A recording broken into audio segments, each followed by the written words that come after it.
Bienvenue sur le podcast de l'équilibre digital. Entrevues exclusives, astuces marketing et bien plus avec des personnalités du monde des affaires, de l'entrepreneuriat et du marketing. Découvrez-en plus sur eux, leur vie d'entrepreneur et surtout, apprenez d'eux afin de créer votre propre équilibre digital. Animé par Maude Delval et Jean-Michel Lépine. Bonne écoute! Bonjour tout le monde, bienvenue sur le 11e épisode de l'équilibre digital. On est vraiment content aujourd'hui parce que c'est comme un petit épisode spécial. En fait, on reçoit une de nos clientes qui travaille avec nous. On travaille en collaboration avec elle depuis plus d'1 an. Et c'est un petit peu, on voulait discuter avec elle, vraiment faire un format style discussion. Il n'y a rien qui est planifié aujourd'hui, fait que ça va être que des surprises. Donc, Jean-Michel, comment tu vas? Super bien, super content de recevoir Lucie qui est tout le temps très, très énergique, qui est parfait pour notre podcast. Fait qu'on va avoir du fun, c'est sûr. Il risque d'avoir quelques rires, c'est sûr et certain. Oui, c'est sûr. Fait que Lucie, écoute, bienvenue sur le podcast. Je sais que tu es habituée de faire des podcasts, donc ça ne devrait pas être trop nouveau pour toi aujourd'hui. Non, tout à fait. En fait, ça va être à mon tour de vous inviter prochainement sur le mien, parce que je n'ai pas eu d'invité encore. Donc, vous êtes d'une formule différente de la mienne. Je trouve ça super. Primeur. Oui, c'est ça, on va être content. Ça va nous faire plaisir d'être présent sur ton podcast. Écoute, j'aimerais ça que tu nous expliques un petit peu ton parcours. Il est vraiment super intéressant. Je l'ai entendu une fois dans ton webinaire, un petit peu de ton histoire, puis j'aimerais ça pour nos auditeurs là, que tu nous expliques un petit peu donc qui que tu es maintenant, mais de où que tu viens également. OK. Et combien de temps tu me donnes, Maude? Parce que moi, je pourrais vous en parler pendant une journée. Fait que si tu me dis que j'ai 2 minutes, on va faire ça très court, hein? Ben écoute, fais un petit résumé. Mettons, on va se dire un 5 minutes parce qu'il y a d'autres sujets que je voulais qu'on aborde aujourd'hui ensemble aussi. Là. Excellent. Écoute, mon parcours en 5 minutes, moi, ça fait 30 ans que je suis entrepreneur. On a déjà eu jusqu'à 5 entreprises en même temps. On a vendu, on a racheté, on a fait des essais-erreurs, on a perdu de l'argent dans les projets des autres, ce qui fait que maintenant, on n'investit que dans nos propres projets. Mais là, 20 ans, étant donné que la seule chose que je ne connaissais pas de mon entreprise, c'était les finances, bien, je suis allée étudier les finances pour partir une nouvelle entreprise et faire plus d'argent. C'était ça l'objectif. Sauf que la vie m'a joué un tour. Je suis tombée en amour avec les finances. Donc, je suis restée dans le domaine financier pendant 15 ans, jusqu'à temps que l'entreprise où j'étais changeait leur formule. Ils ne voulaient plus servir monsieur, madame, tout le monde. Ils voulaient servir que les gens riches. Et moi, je n'adhérais pas à ces valeurs-là. Donc, j'ai décidé de vendre mon entreprise. Fait que je suis officiellement jeune retraitée et ce qui m'a permis de partir, en fait, avec mes clients corporatifs. Donc, ça fait plus de 20 ans que j'accompagne les clients corpos, mais de développer une nouvelle façon de faire aujourd'hui dans la formule que j'ai actuelle, qui est l'Académie de l'éclosion. Donc, rapidement, c'est pas mal ça, mon parcours de carrière. Cool, vraiment, vraiment le fun. Maintenant, tu travailles avec juste pas que je le sais pas, je me pose la question plus pour nos auditeurs, là, mais tu travailles juste avec les entrepreneurs qui démarrent ou les entrepreneurs que ça fait longtemps qu'ils travaillent? En fait, moi, je dis toujours que mon client cible, c'est celui qui est trop grand pour être petit, trop petit pour être grand, et que souvent, il vit de l'hypercroissance, qui est en train de perdre le contrôle de son entreprise. Pour reprendre le contrôle, il y a vraiment 3 étapes. La première étape qui est de prendre le contrôle de ses finances, mais dans le futur. Donc, ce n'est pas les systèmes comptables, ce n'est pas les comptables qui vont vous montrer votre passé, qui vont vous aider. OK? Ce qui va vous aider, c'est vraiment de savoir qu'est-ce qui se passe et comment on va pouvoir planifier le futur avec vos objectifs, vos stratégies et vos plans stratégiques. Donc, on va venir le mettre dans les finances. La deuxième option, la deuxième étape, en fait, c'est d'augmenter la rentabilité. Et là, c'est le fun. Parce que la rentabilité, là, c'est vraiment au sens large. Je vous donne un exemple. Là, une cliente au mois de décembre que j'ai rencontrée, on a économisé 45 000 d'intérêt, 1 600 par mois avec une seule stratégie. Donc, imaginez qu'on prend 1 600 par mois dans votre entreprise puis qu'on le réinvestit pour avoir d'autres rentabilités. Je dis oui. Et que là, pardon? Moi, je dis oui. Toi, tu dis oui. Ben, imagine maintenant, Jean-Michel, qu'on reprend cette rentabilité-là pour réinvestir dans ton entreprise à l'infini, pour avoir de la rentabilité à l'infini, qui fait qu'à un moment donné, l'entrepreneur, il dit, ben écoute, je fais tellement d'argent que maintenant, ben je pourrais sortir de mon entreprise et d'apprendre d'autres compétences pour travailler autrement. Donc, troisième étape, c'est de développer ses compétences, de devenir administrateur de son entreprise. Et devenir administrateur de son entreprise, c'est vraiment une autre façon de penser, c'est une autre façon de faire qui fait qu'au bout de la ligne, on obtient des résultats que les autres n'ont pas. Donc, c'est ce que je fais maintenant. J'accompagne les entrepreneurs dans ces 3 étapes pour arriver à là où tout est possible. Je trouve tellement c'est le fun à chaque fois qu'on se parle, que ce soit dans nos meetings ou présentement, je vois que c'est vraiment quelque chose qui te passionne. Je trouve ça vraiment, vraiment le fun à voir. Puis, tu sais, dans la dernière année qu'on a eu la chance de travailler ensemble, j'ai vu une évolution de l'entreprise énorme, aussi sur la réflexion derrière, bon, les personnes, les personas et tout ça, les gens qui s'adressent. Donc, explique-moi un peu l'évolution puis les réflexions que tu as eues aussi à travers la dernière année. Écoute, dans les années où est-ce que j'étais en finance, la particularité que j'avais, c'est que mes clients me disaient: «Lucie, toi, on te comprend. On ne comprend pas notre comptable, on ne comprend pas notre fiscaliste, on ne comprend pas notre avocat, on comprend pas mais toi, on te comprend. C'est facile avec toi». Et quand, j'ai décidé de tomber retraitée, puis de vendre mon entreprise, puis de commencer avec les entrepreneurs, pendant 1 an, je me suis battue à essayer de faire comprendre aux gens ce que je faisais. Et la complication, c'est que quand tu fais quelque chose qui est nouveau et que les gens ne sont pas capables de relier, ah, OK, ouais, mais c'est parce que je l'ai, mon planificateur financier. Ouais, mais c'est pas ça que je fais.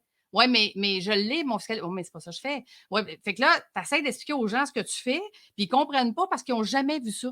Ils n'ont jamais vu cette façon de Mhm. faire-là. Donc, comment on fait pour expliquer ça? Et vous l'avez vécu, votre agence, c'est qu'on a fallu changer souvent le message parce qu'il n'était pas compris ou il n'était pas bien perçu. Et ce qui a fait qu'à un moment donné, j'ai fait comme OK, je vais avoir besoin d'aide. Donc, j'ai engagé quelqu'un que sa spécialité, c'est de faire l'identité d'entreprise. Et c'est pour ça qu'on a changé le nom d'entreprise. Donc, maintenant, en 3 phrases, j'explique ce que je fais réellement. De là, le nom de l'Académie de l'éclosion, parce que je fais éclore l'entrepreneur comme administrateur. Je le libère de son entreprise et je l'amène là où tout est possible. Parce qu'à partir du moment qu'on a de l'argent, puis qu'on a les compétences, puis qu'on a le temps, ben écoutez, c'est quoi votre vie de rêve? C'est ça qu'on va Mhm. atteindre. Puis c'est vrai ce que tu dis par rapport au fait qu'il y a comme, excuse Jean-Michel, je vais te laisser y aller après. On a trop de questions pour toi, Lucie, on ne peut pas s'arrêter. Tu sais, mettons, nous, en tant qu'entrepreneur, on a le comptable, on a l'avocat, tout ce que tu dis. Puis c'est vrai que le rôle que tu peux prendre pour nous aider, il existe comme pas. Tu sais, mon comptable, c'est pas lui qui va m'aider avec ce que tu fais et tout ça. Fait que c'est comme nouveau, fait que c'est intéressant, mais les gens, des fois, ils comprennent pas. Fait qu'il y a beaucoup d'éducation à faire aussi. Tout à fait. Jean-Michel, tu avais une question? Je pense que ça te prendrait un titre à toi-même, là. C'est ça que ça te prendrait pour.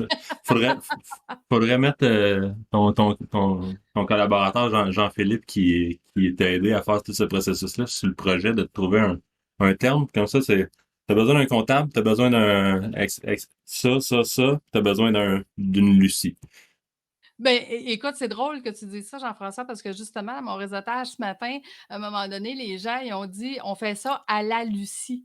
Tu sais, en voulant dire, il n'y en a pas d'autre modèle que Lucie. Tu sais, je veux dire, de la façon qu'elle le fait ou qu'est-ce qu'elle fait, ben ça n'existe pas ailleurs. Mais je m'amuse maintenant à dire dans mes webinaires, comme tu disais, Maude, dans mes webinaires, à dire, ben je suis la bébite que je suis. C'est pour ça que j'ai 4 titres professionnels, mais ça amène ces 4 titres-là à dire, ben je fais le lien entre l'entrepreneur, l'entreprise, l'administrateur, et tout ce qui est alentour d'eux, qui n'ont pas, qui ne savent pas et qui ne savent pas que c'est possible. Et c'est ça qui est le plus drôle. Parce que quand j'accompagne un entrepreneur qui réalise rapidement que, ben voyons,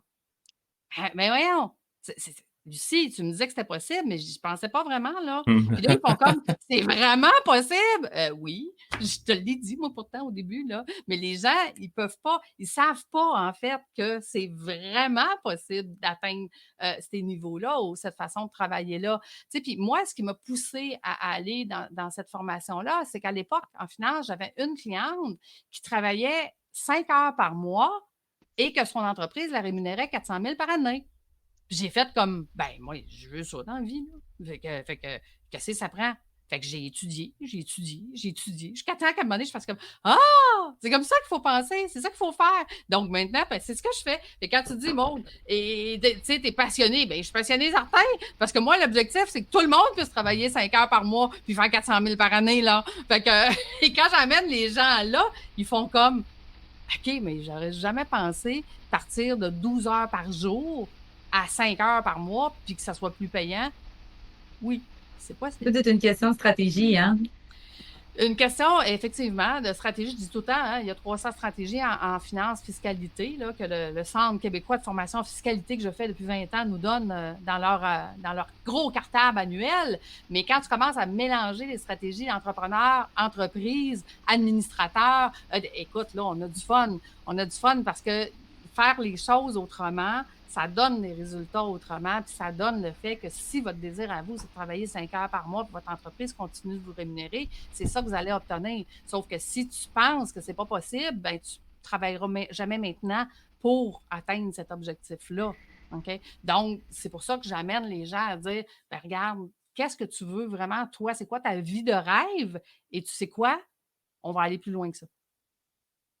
Donc, c'est vraiment exceptionnel Ça n'arrive pas du jour au lendemain non plus. C'est vraiment, j'imagine, tu y vas pas par pas avec eux jusqu'à temps que tu les emmènes là, mais c'est quelque chose qui arrive du jour au lendemain. Il faut que les gens soient prêts à comme vraiment plonger dans leurs choses, puis regarder avec toi, puis faire des analyses, puis autant sur eux-mêmes que dans l'entreprise.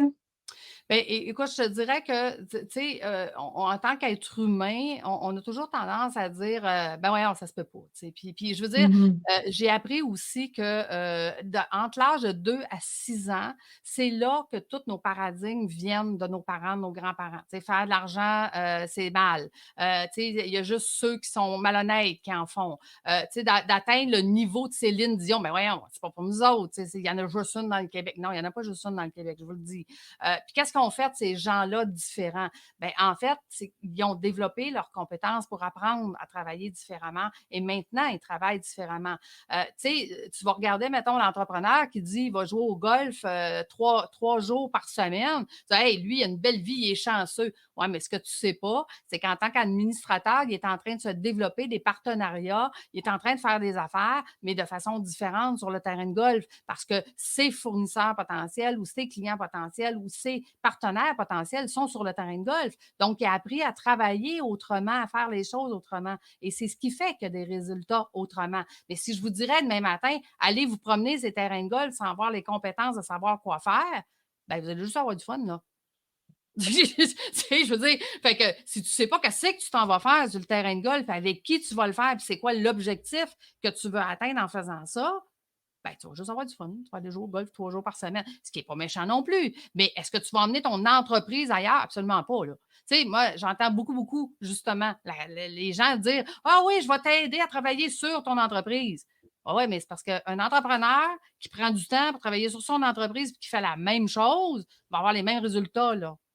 Un entrepreneur qui prend du temps pour travailler sur son entreprise avec des compétences d'administrateur, il va au terrain de golf pour travailler, pas pour s'amuser. Fait que vous comprenez que c'est penser autrement, ça veut dire développer ses compétences autrement, puis de savoir c'est quoi l'objectif qu'on veut atteindre dans le futur avec ça. En fait, j'emmène l'entrepreneur à dire, si tu n'existais plus demain matin dans ton entreprise et que tu voudrais que ton entreprise ait une pérennité au-delà de toi, Wavency, là, ça va rester là pendant les 100 prochaines années, sans vous autres. Je vous enlève de l'équation. Bien, comment on va travailler Wavency pour qu'elle atteigne cet objectif-là? Donc, on ne travaillera pas de la même façon que si je demande à Maude ou à Jean-Michel, c'est quoi votre vision personnelle de votre entreprise? C'est pas la même affaire. Donc, c'est pour ça que c'est d'autres compétences, c'est d'autres façons de penser, puis c'est d'autres façons de faire. Mais les gens ne le savent pas. Donc, je leur enseigne, puis j'ai du fun. Dis-moi si je me trompe aussi, mais j'ai l'impression que c'est... en fait, je vais aller complètement ailleurs. Il y a une des affaires que t'as dit tantôt qui était... on a comme l'impression qu'on a appris de nos grands-parents que c'est comme mal de faire de l'argent, puis qu'on on a comme une tendance à juger le fait que lui il a de l'argent, il est chanceux, etc., etc. Est-ce que, je t'emmène vraiment ailleurs avec cette question-là, mais j'ai le goût d'avoir ton opinion là-dessus. Est-ce que tu dirais que c'est typiquement québécois, cette mentalité-là, puis que c'est après changé tranquillement? Je te dirais que c'est même québécois francophone.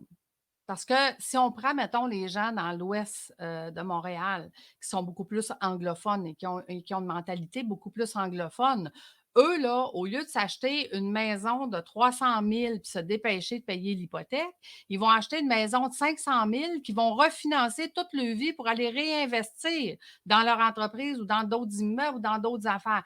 Fait que ça, c'est une mentalité d'entrepreneur. C'est pas une mentalité de salarié. Et je m'amuse à dire que les Québécois francophones, on a une mentalité de salarié. Ça veut dire que nous, là, on dit, bon, je vais travailler toute ma vie, là, puis j'espère d'avoir mis assez d'argent de côté, là, puis j'espère qu'à 60 ans, quand je vais prendre ma retraite, là, je vais avoir une belle vie, là, puis j'espère que ma compagnie va avoir quelque chose, une valeur X, là, parce que, regarde, je ne suis pas capable de mettre de l'argent de côté parce que j'ai 3 enfants, parce Ouais. que j'aime voyager, parce que j'aime ci, j'aime ça.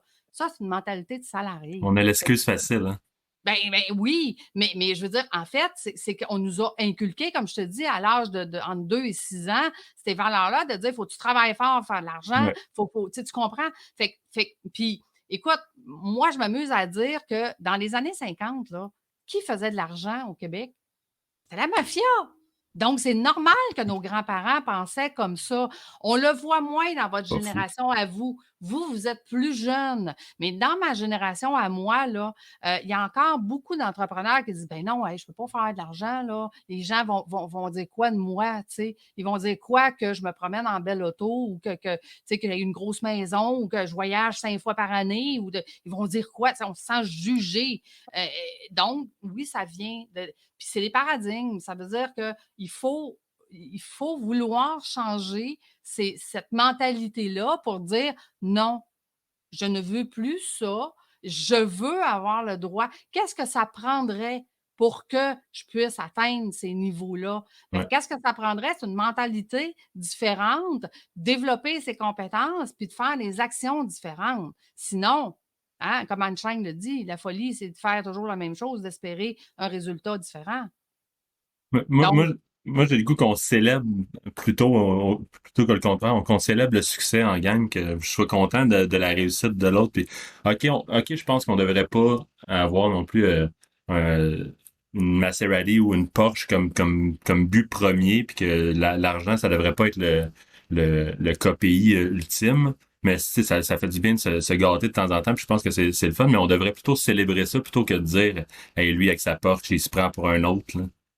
bien, tu vois la mentalité, mettons, d'un entrepreneur, puis la mentalité d'un administrateur ou d'un salarié. Le salarié, il va dire, hey, regarde l'autre là, avec sa Porsche. L'entrepreneur, il va dire, ben, tu sais, hey, moi, je veux ça aussi un jour, fait que je vais travailler fort pour obtenir ça. Puis l'administrateur, il va aller voir celui qui est réussi, puis il va dire, écoute, j'aimerais ça que tu me mentores, puis que tu me dises comment faire. Tu comprends ça, la différence? Ça fait que là, ça veut dire que si je m'en vais voir cette personne-là, puis que je dis hey, félicitations, je trouve ça vraiment le fun ce que tu as réussi. Maintenant, quel conseil que tu me donnerais pour que je puisse réussir à mon tour? Donc, on ne le verra pas comme de la compétition. Même s'il fait le même métier que moi dans la vie, là, OK, ça ne sera pas de la compétition. C'est qu'on va s'aider, on va collaborer, on va s'entraider, on va partager nos idées. Parce que moi, en tant que mentor ou moi, en tant que mentoré, parce que je fais les deux, ben, j'apprends autant de mes mentorés que j'apprends de mes mentors. Donc, c'est en partageant justement nos succès et en partageant aussi nos échecs, parce que moi, j'aime bien mieux apprendre de quelqu'un d'autre comment ne pas faire telle affaire que de le faire moi-même puis de perdre de l'argent moi-même. On s'entend? Mais j'aime encore plus faire ce que réussit aux autres pour que je prenne le chemin le plus court pour atteindre cet objectif-là. Tu sais, je dis tout le temps, j'ai eu 800 clients en finance, fait que des histoires, j'en ai plein. Fait que heureusement, j'ai eu beaucoup d'histoires de réussite qui me disaient c'était quoi le meilleur chemin. J'ai beaucoup d'histoires de gens qui, quand ils avaient besoin d'argent puis parce qu'ils avaient fait un mauvais move, ils me disaient pourquoi. Donc, j'ai beaucoup de bagages aujourd'hui qui dit ben, prends ce chemin-là, ça va aller plus vite que celui-là. Celui-là, un peu plus risqué. Là, je l'ai vu une couple de fois dans mes entreprises. Fait que ça me donne un certain bagage, mais c'est tellement enrichissant d'aller voir quelqu'un qui réussit et de dire écoute, Est-ce que tu voudrais passer 1 heure avec moi pour me partager comment tu as eu ce succès-là? Puis, savez-vous quoi? Ça va lui faire extrêmement plaisir de le faire. Extrêmement. Tu arrives bien plus vite à tes objectifs quand t'as le blueprint de quelqu'un qui a fait ce que tu veux faire, que tu veux accomplir avant toi, là. C'est sûr et certain. Et voilà. Fait que, tu sais, quand on parlait tantôt, ça vient de où ça? Bien, ça vient d'une mentalité qu'on a toujours jalousée en tant qu'employé, celui qui réussit. Puis, tu sais, Jean-Michel, Maude, vous savez, dans le fond, là, il y a 2 façons de pouvoir réussir dans la vie. OK? C'est de faire les efforts pour, donc faire les efforts d'aller voir ceux qui réussissent, d'aller leur demander des conseils et ainsi de suite, ou de prendre ceux qui réussissent, d'essayer de les abaisser au niveau où est-ce qu'on est parce que ça ne me tente pas de faire l'effort. Mais il y a pas mal plus de gens qui vont t'abaisser pour t'amener à leur niveau que de gens qui vont t'aider à aller où est-ce que tu veux. Fait que moi, je te dirais que savoir s'entourer, hein, on disait tantôt, comptable, fiscaliste, oui, c'est des professionnels, mais c'est parce qu'aujourd'hui, c'est pas juste des professionnels qu'on a besoin.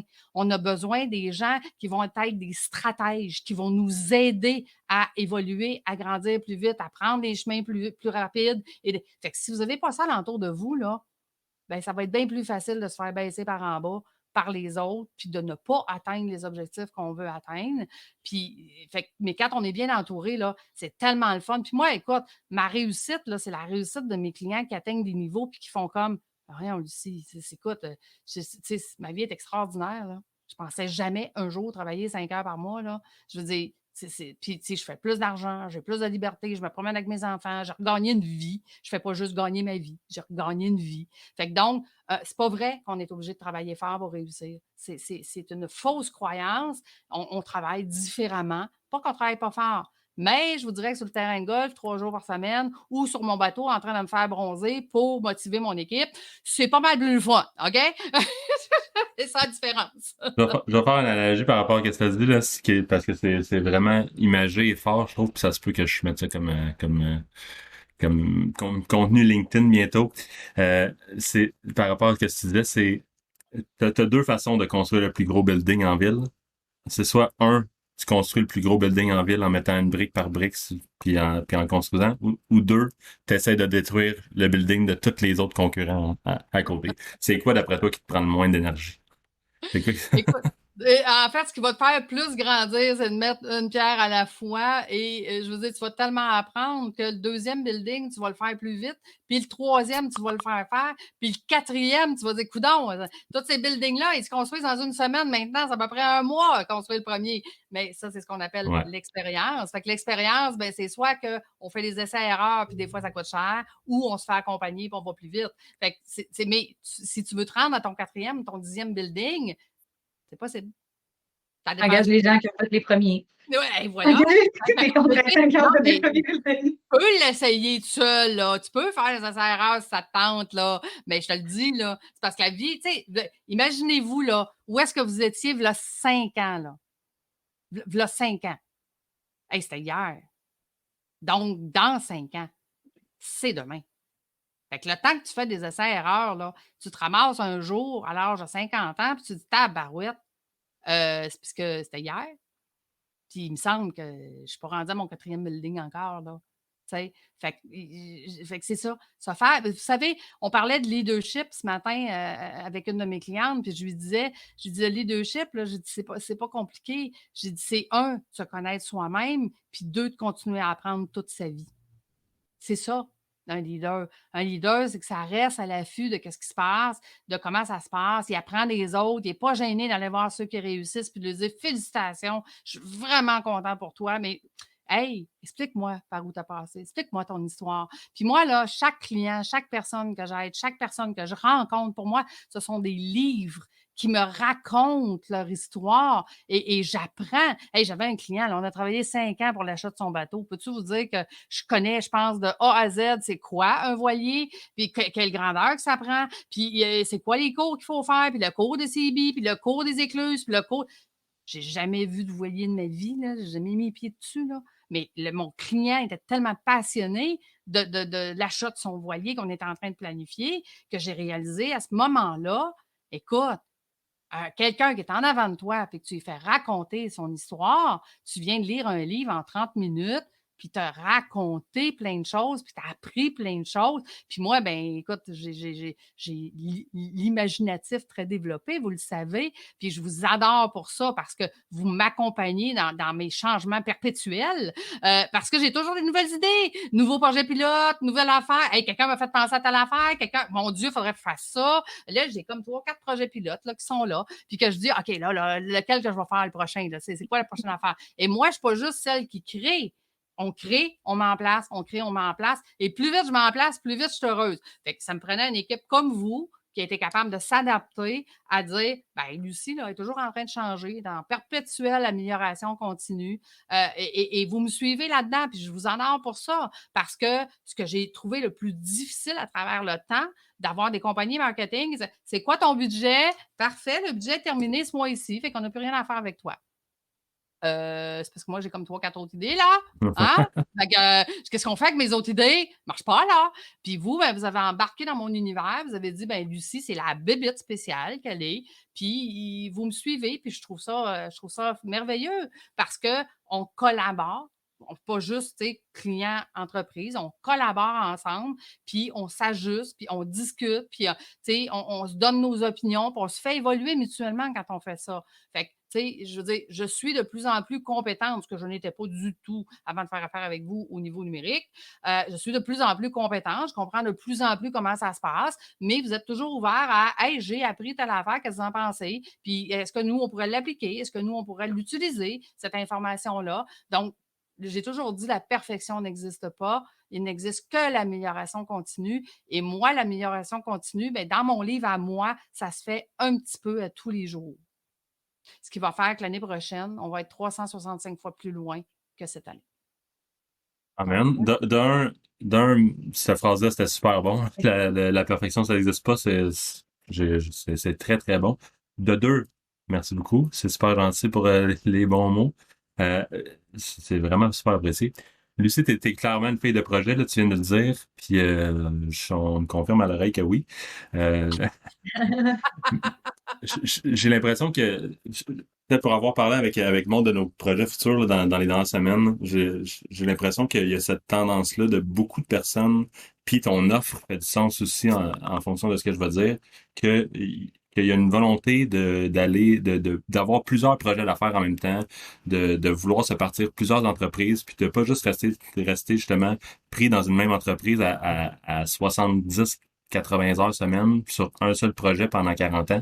Est-ce que tu sens ça aussi? Est-ce que c'est ça le pouls que t'en ressors de tes clients que tu as présentement, que c'est pas nécessairement pour avoir plus de temps puis juste aller jouer au golf, mais qu'il y en a aussi beaucoup qui veulent juste se sortir de là, de leur entreprise, de se libérer un petit peu de temps puis d'aller sur d'autres projets d'affaires?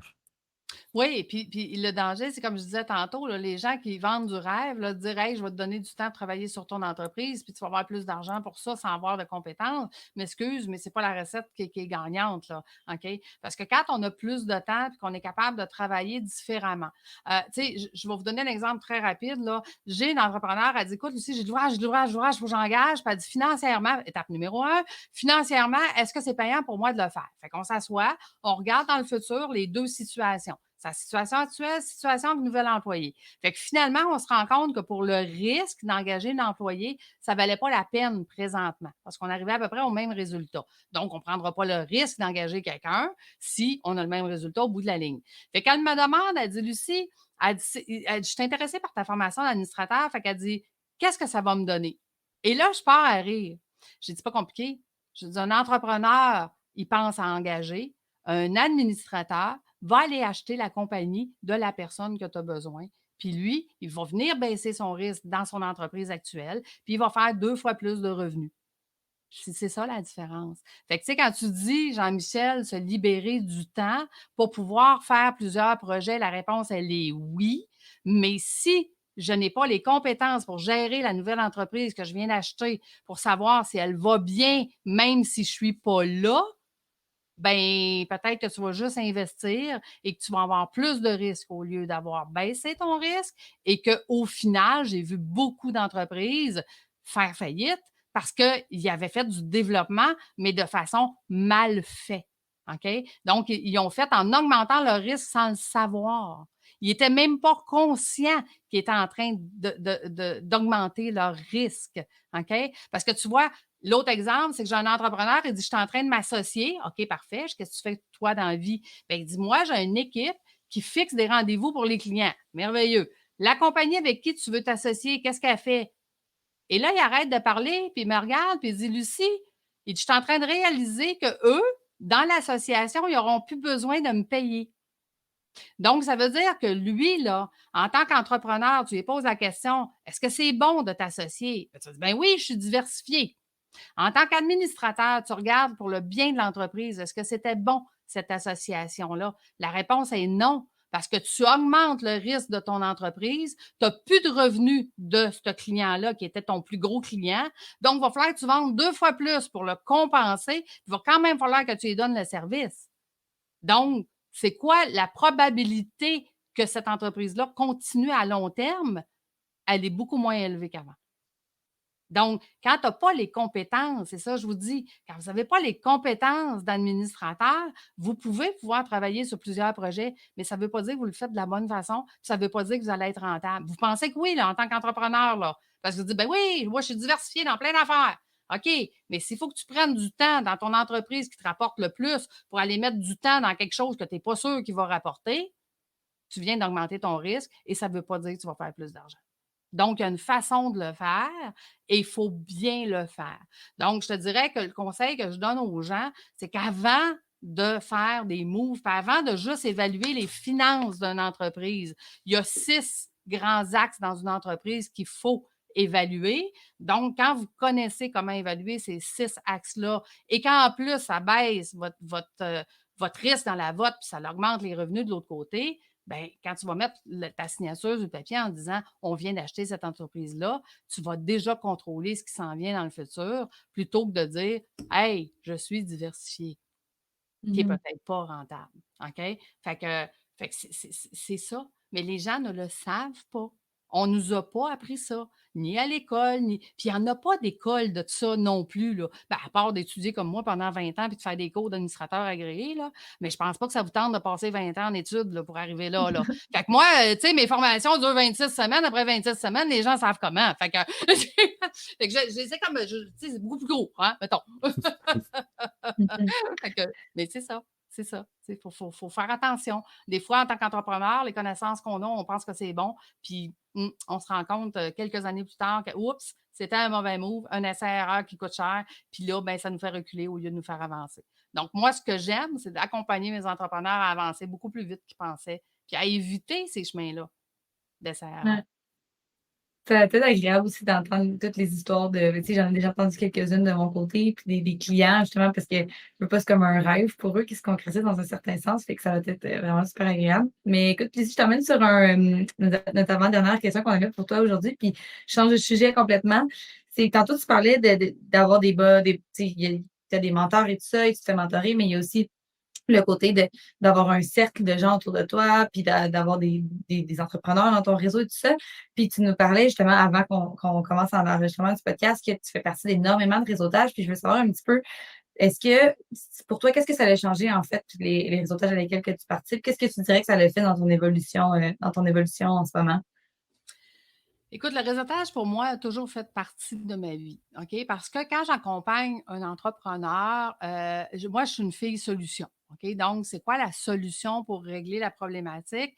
Et ce n'est pas moi qui ai toutes les réponses aux solutions. Donc, j'ai un réflexe aujourd'hui de dire, OK, on a tel problème, est-ce que je peux le régler? Oui, non. Si je ne peux pas le régler, quelle est la meilleure personne qui va pouvoir régler ce problème-là à mon entrepreneur? Ou quelle est la meilleure personne qui va me donner le contact pour le régler? Donc, vous savez, en tant qu'administrateur, de développer son réseau, c'est hyper important parce que c'est ce réseau-là qui me permet de dire, OK, j'ai besoin de parler à telle personne ou j'ai besoin de telle compétence ou j'ai besoin du spécialiste dans telle affaire.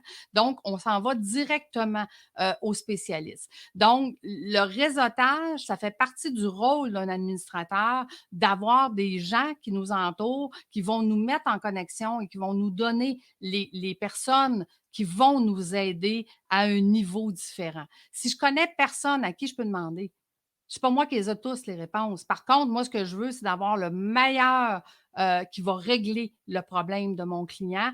Puis aujourd'hui, tu vois, j'avais une entrepreneur là, qui est en train de perdre le contrôle parce que, écoute, tout le monde mondialement va avoir le produit, fait qu'ils sont en hyper expansion. Puis là, elle me dit, Lucie, il faut que j'engage, il faut que j'engage, il faut que j'engage. Puis j'ai fait comme non.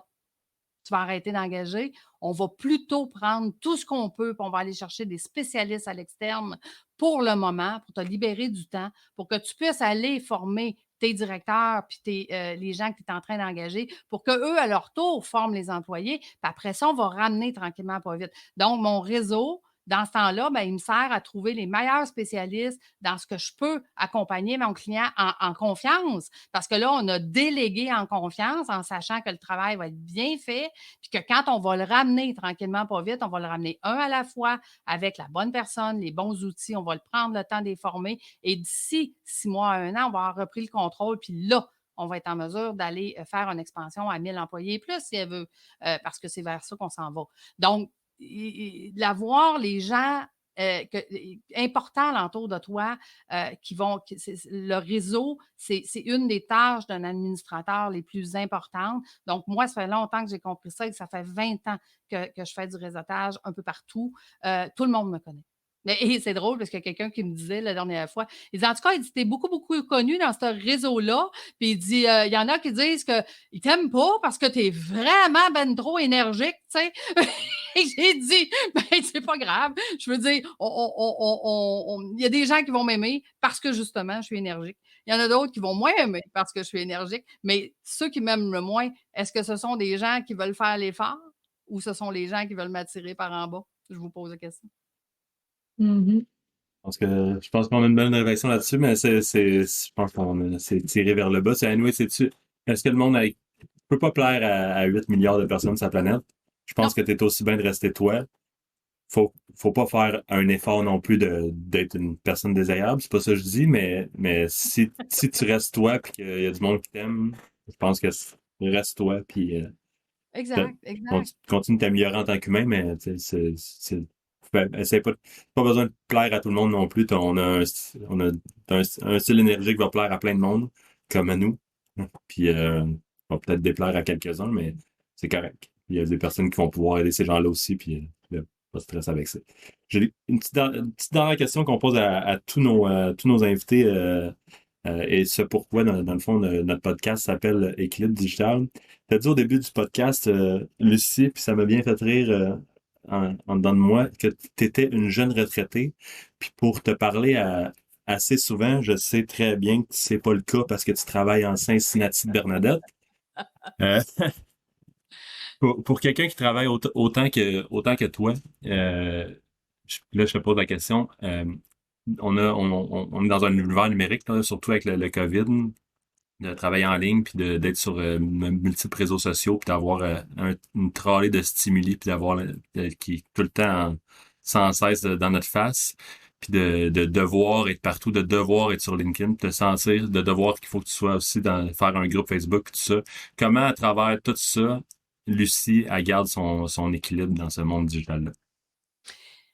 Écoute, on a eu cette discussion-là, v'là 1 an avec Maude, dire: «Bon, ben Lucie, tu peux pas être partout, tu sais, tu peux pas faire ta chaîne YouTube, puis ton Facebook, puis ton LinkedIn, puis un podcast, puis tu sais, des lives, puis tu sais, c'est comme c'est inhumain, c'est impossible». Puis moi, je me suis dit: «Ben écoute, ce que je vais faire, c'est que je vais faire ce que j'aime». OK? Ce que je vais faire des choses qui me drivent puis qui me demandent pas de l'effort. Exemple, quand j'ai commencé à faire mes lives, je les faisais tout seul. Écoute, je trouvais ça plate, ça avait pas de bon sens. Moi, parler tout seul en arrière d'un micro, là, oublie ça. Fait que j'ai fait comme, OK, si je veux continuer de faire des lives, je vais inviter des gens. Fait que j'invite mes clients, j'invite mes partenaires, puis on jase, comme on fait là dans notre podcast. À travers le temps, je me suis habituée à parler seule. Eh ben, au point que j'aime tellement pas parler seule que dans mon podcast, podcast, il faut qu'il y ait une musique de fond. Je suis pas capable de parler tout seul s'il n'y a pas de musique de fond parce que je trouve ça plate. Fait que j'ai fait comme, je vais mettre une musique de fond. Fait que j'aurai l'impression d'être accompagnée parce que vous comprenez que je suis 100% auditive. Fait que le son, pour moi, c'est important. Donc, tu sais, je fais des choses que j'aime, qui me parlent.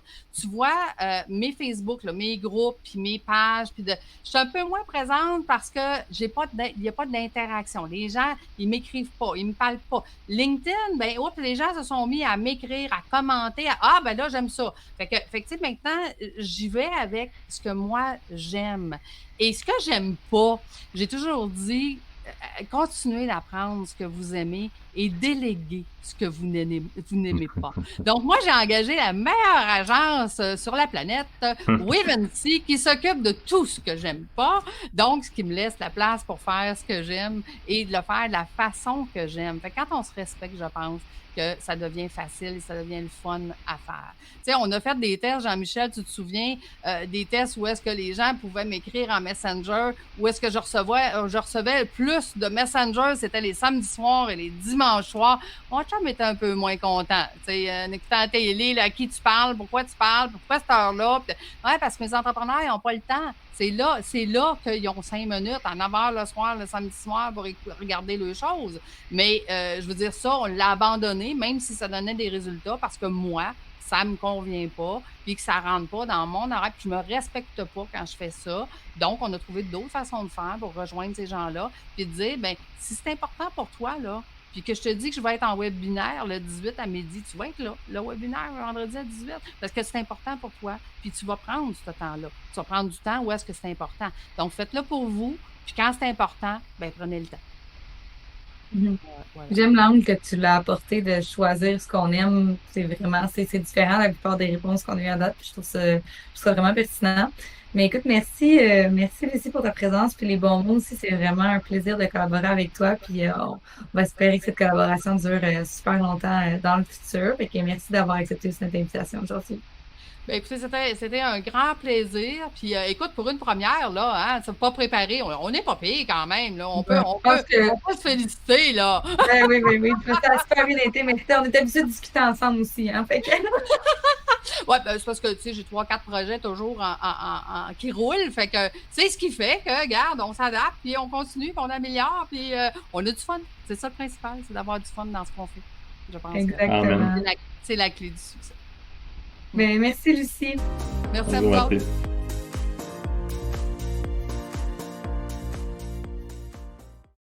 Hey, l'épisode d'aujourd'hui est terminé. Un gros merci d'avoir écouté. Si vous avez apprécié, n'hésitez pas à nous suivre sur votre plateforme de podcast préférée ou directement sur les réseaux sociaux.